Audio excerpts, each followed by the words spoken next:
हर दिन तथागत से कहता, मैंने मन को जीत लिया है, अब यह मुझे विचलित नहीं कर सकता। तो एक दिन गौतम बुद्ध ने कहा, ठीक है, तुम दक्षिण दिशा में भिक्षा मांगने जाओ, यही तुम्हारी आखिरी चुनौती है।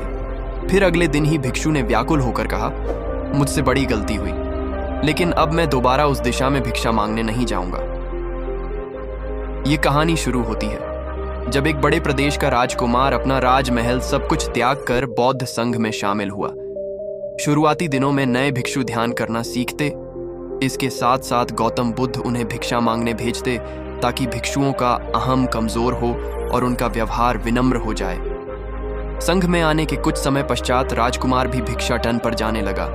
शुरू में सब ठीक था, लेकिन कुछ ही दिनों में घटना घटी जिस कारण राजकुमार विचलित हो गया और उसने भिक्षाटन पर जाने से मना कर दिया। भिक्षाटन का नियम था कि भिक्षु केवल 2 घरों में भिक्षा मांगते और नहीं मिलती तो आश्रम वापस आकर जल ग्रहण करते। एक बार राजकुमार भिक्षु नगर में भिक्षा मांगने निकला और दुस्सहयोग से भिक्षा नहीं मिली। शुरू में राजकुमार भिक्षु को निराशा हुई, लेकिन कुछ ही पलों में उसका मन शांत हो गया, जैसे कुछ हुआ ही ना हो, बिना प्रयास के। आज भिक्षु बड़ा प्रसन्न था। उसने लौटकर गौतम बुद्ध से कहा, आज मुझे भिक्षा प्राप्त नहीं हुई, लेकिन मेरा मन शांत है, न किसी विचार ने मुझे परेशान किया। गौतम बुद्ध भिक्षु की सारी भावनाएं समझ रहे थे। तथागत ने कहा, अच्छी बात है, अब तुम कल महल की तरफ भिक्षा मांगने जाना। भिक्षु ने आज्ञा का पालन किया और अगले दिन भिक्षा मांगने निकल गया। कुछ देर बाद जब भिक्षु महल के आगे से गुजरा तो उसे अपना महल याद आ गया कि कैसे वह ऐशो आराम का जीवन जीता था। भिक्षु ने सोचा, महल में खाने को स्वादिष्ट पकवान मिलते और सेवा करने को कई नौकर होते और सभी प्रकार के सुख मिलते। ऐसा सोचते सोचते भिक्षु के मन में इच्छा हुई कि आज बढ़िया भोजन मिल जाए। तभी भिक्षु सचेत हो गया कि यह सब अतीत की स्मृतियां हैं और मैं केवल इन्हें देख रहा हूं। पुरानी यादों के ताज़ा होने से मन में कुछ इच्छाएं प्रकट हो रही हैं। यह भी मैं केवल देख रहा हूं। अगर मैं इन शारीरिक इच्छाओं को पूरी करने की लालसा रखूं तो मैं मन की शांत और यह जागृत अवस्था खो दूंगा। भिक्षु ने महसूस किया कि जब जब हम स्वयं को 2 कदम आगे ले जाते हैं, चेतना का स्तर ऊपर उठाते हैं, तब मन इस प्रकार के खेल खेलता है। जब हम मन को शांत करने लगते हैं, तब मन हमें बेचैन करने की पूरी कोशिश करता है। भिक्षु यह सोचकर बहुत खुश हुआ, क्योंकि आज उसने आत्मचिंतन से मन के बारे में गहरी समझ और सूक्ष्म दृष्टि प्राप्त कर ली। भिक्षु ने आश्रम आकर गौतम बुद्ध को सारी बात बताई और कहा, तथागत, आज मुझे आपकी कृपा से सूक्ष्म दृष्टि प्राप्त हुई। मन हमें बार बार इच्छाओं में उलझाना चाहता है। महल को देखकर मुझे भी पुराने सुखों का स्मरण हो आया, लेकिन आज भी विचार मुझे छू नहीं पाए।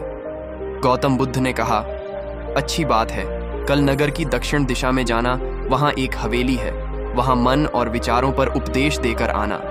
भिक्षु बहुत खुश हुआ। आज वो जल्दी जल्दी चल रहा था, क्योंकि वो उपदेश देने जा रहा था। पर दोस्तों, इस बार की यात्रा भिक्षु पर भारी पड़ने वाली थी। कुछ ही देर में भिक्षु हवेली पहुंचा और भिक्षा के लिए आवाज लगाई।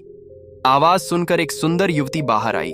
भिक्षु ने सोचा कि इस युवती की सुंदरता को देखकर मेरे मन में कोई विचार नहीं आना चाहिए, क्योंकि मेरा यहाँ आने का प्रयोजन तो इसको उपदेश देना है। युवती ने भिक्षु को प्रणाम किया और कहा, आइए पहले भोजन ग्रहण कीजिए। भिक्षु ने भोजन किया, फिर सोचा कि उपदेश देने से पहले थोड़ा आराम कर लेता तो अच्छा होता। भिक्षु ये सब सोच ही रहा था। इसी बीच युवती ने कहा, श्रीमान, आपने अभी अभी अन्न ग्रहण किया है, अब थोड़ा आराम कर लीजिए, फिर उपदेश शुरू करना। यह सुनते ही भिक्षु सतर्क हो गया। जो योजना वह मन में बना रहा था, यह महिला वह सब बिन बताए करती जा रही थी। भिक्षु ने सोचा, यह सब संयोग है, यहाँ लोग भोजन के बाद आराम करते होंगे। फिर भिक्षु आराम करने लेट गया और विचार करने लगा कि महिला कितनी समझदार है और इसकी सुंदरता बेजोड़ है। अगर मैं राजकुमार होता तो ऐसी ही स्त्री के साथ विवाह करता। भिक्षु के मन में ऐसे ही कुछ विचार चल रहे थे। इतने में युवती फिर से आई और बोली, अगर आप राजकुमार होते तो मुझे उपदेश कैसे रहते भिक्षु जी? आप तो मुझे उपदेश देने आए थे, ना युवती का। इतना कहते ही भिक्षु को स्पष्ट हो गया कि युवती तो मन पढ़ सकती है। भिक्षु घबरा गया और हाथ जोड़कर पूछा, क्या आप मेरा मन पढ़ सकती हैं? युवती ने कहा, क्षमा कीजिए, ध्यान करते करते मेरा मन शांत हो गया है, इसलिए बड़ी आसानी से मुझे दूसरों के विचार अपने आप महसूस हो जाते हैं, उनकी भावनाएं समझ आ जाती हैं। जब भिक्षु ने सुना तो उसके पैरों तले जमीन सरक गई। फिर बिना कुछ बोले भिक्षु तत्काल आश्रम की ओर चल पड़ा। रास्ते में चलते हुए भिक्षु का दिमाग फटा जा रहा था, उसकी बेचैनी बढ़ गई थी। भिक्षु खुद को कोसने लगा कि मेरे मन में युवती के लिए ऐसे विचार क्यों आ रहे थे। उसने मेरे बारे में क्या सोचा होगा? अगर यह बात लोगों को पता चलेगी तो लोग भिक्षुओं और संघ के बारे में क्या सोचेंगे? आज भिक्षु बहुत लज्जत महसूस कर रहा था और वह थोड़ी ही देर में आश्रम पहुंच गया। जब भिक्षु गौतम बुद्ध के सामने पहुंचा तो तथागत ने देखा कि उसके चेहरे की रौनक जा चुकी है। दोनों कंधे झुके हुए थे। भिक्षु ने बुद्ध से कहा, अब मैं कभी भिक्षा के लिए नहीं जाऊंगा। तथागत ने कहा, पहले आराम से बैठो, फिर मुझे बताओ कि तुम्हारी चाल में इतनी थकान क्यों है? आज तुम्हारे चेहरे पर तेज की जगह ग्लानि की भावना क्यों है? भिक्षु ने सारी बात बताई और कहा, मैं सब कुछ जानते हुए भी महिला की सुंदरता के बारे में और अन्य चीजों के बारे में सोच रहा था। मैं मन से पूरी तरह हार गया। अब मैं कभी उस दिशा में नहीं जा पाऊंगा। मैंने बौद्ध संघ का भारी अपमान किया है। गौतम बुद्ध ने कहा, सबसे पहली बात, परेशानी को बड़ा चढ़ाकर मत सोचो।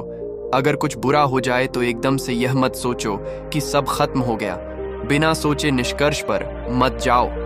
दूसरी बात, ध्यान दो कि कहीं तुम नकारात्मक विचारों के साथ अतिशयोक्ति करने वाले शब्दों का प्रयोग तो नहीं कर रहे। जैसे मैं हमेशा हारता हूं, जीवन में कुछ नहीं बचा, मैं मन से पूरी तरह हार गया, मेरे साथ कोई नहीं है, क्योंकि ऐसा करने से मन अति भावुक और विचलित हो जाता है और नकारात्मक विचारों के चक्र में फंसा रहता है। तथागत के शब्दों से राजकुमार भिक्षु के मन को सांत्वना मिली। भिक्षु ने पूछा, अगर मैंने अपने मन को जीत लिया था तो फिर मन ने मुझे परेशान क्यों किया? गौतम बुद्ध ने कहा, सबसे पहले ये समझो कि विचार पैदा कैसे होते हैं। पहले बाहर कुछ हुआ, फिर उस घटना के प्रति अंतर्मन ने प्रतिक्रिया की। इस कारण शरीर में भावना या सनसनी पैदा हुई। फिर इस सेंसेशन या फीलिंग के प्रति तुम्हारे सचेत मन ने यानी कॉन्शियस माइंड ने प्रतिक्रिया की। इस आखिरी स्टेप को हम विचार कहते हैं। गौतम बुद्ध कहते हैं कि हम खुद विचारों को यह शक्ति प्रदान करते हैं। जब आप जजमेंट और सही गलत के टैग लगाकर विचारों को देखते हो तो उनके प्रति रिएक्ट करने लगते हो। एक विचार के साथ अन्य विचार भी सोचने लगते हो। जब तक आप खुद को जज करोगे तब तक मन आपको नीचा दिखाकर हावी होता रहेगा। भिक्षु ने पूछा, फिर मन शांत कैसे होगा?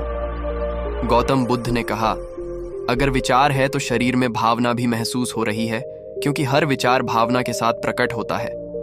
अगर आप अश्लील विचार महसूस कर रहे हो तो इसका मतलब है कि शरीर में एक भावना यानी सेंसेशंस भी महसूस हो रहे हैं और फिर आप उसके बारे में सोच रहे हो या रिएक्ट कर रहे हो, और इसी बात में मन को शांत करने का तरीका छपा है।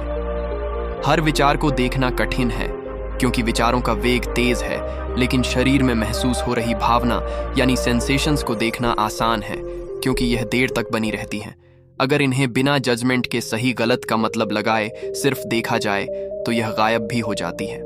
तब मन के पीछे जो शांति है वो प्रकट होती है और उस शांति में एहसास होता है कि मन हमारा कुछ नहीं बिगाड़ सकता। हमारा अंतर्मन कैसे ठीक होता है?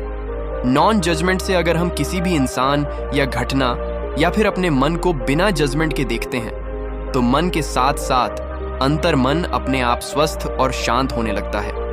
अगर तुमने मात्र यह देखा होता कि इस औरत के प्रति विचार केवल मेरे अंतर्मन के कारण है और यह मैं केवल देख रहा हूं, मन में बहुत कुछ चल रहा है लेकिन मैं सांस के प्रति सचेत हूं, मैं शरीर में होने वाली प्रतिक्रिया को देख रहा हूं, तब भी तुम सचेत होकर दृष्टा भाव में लौट आते। मन के पीछे जो शांति है वह हमारी सबसे बड़ी ताकत है। हम बड़ी आसानी से विचारों को शांत कर सकते हैं और एक दिन यह जान सकते हैं कि किसी भी प्रकार का विचार चिंता असल में इस शांति को पार नहीं कर सकता। हम हमेशा विचारों से अछूते हैं। गौतम बुद्ध कहते हैं, तुम याद रखो, विचार तुमसे हैं, तुम विचारों से नहीं। तुम हमेशा ही अपने विचारों से शक्तिशाली हो, अपने डरों और चिंताओं से शक्तिशाली हो। अब तुम अगले 7 दिन युवती के घर भिक्षा मांगने जाओगे और ध्यान रखना, अपने विचारों को जज मत करना। अच्छे बुरे विचार केवल तुम्हारा द्वार खटखटाते हैं। तुम केवल इतना याद रखना कि तुम वह शांति हो जिसमें सब प्रकट हो रहा है। अगले दिन भिक्षु पूरे मार्ग जागृत होकर चला। महिला के घर जाने से पहले थोड़ी घबराहट हुई, लेकिन भिक्षु दृष्टा भाव में बना रहा। विचारों को शरीर में उठ रही भावनाओं को, डरों को, गिल्ट को, सबको बस देखता रहा। जब वापस लौटा तो वह पूरी तरह शांत था। आज उसमें मैंने मन को जीत लिया है। यह अहंकार भी नहीं था। आज उसने सही मायनों में मन को पार कर लिया था।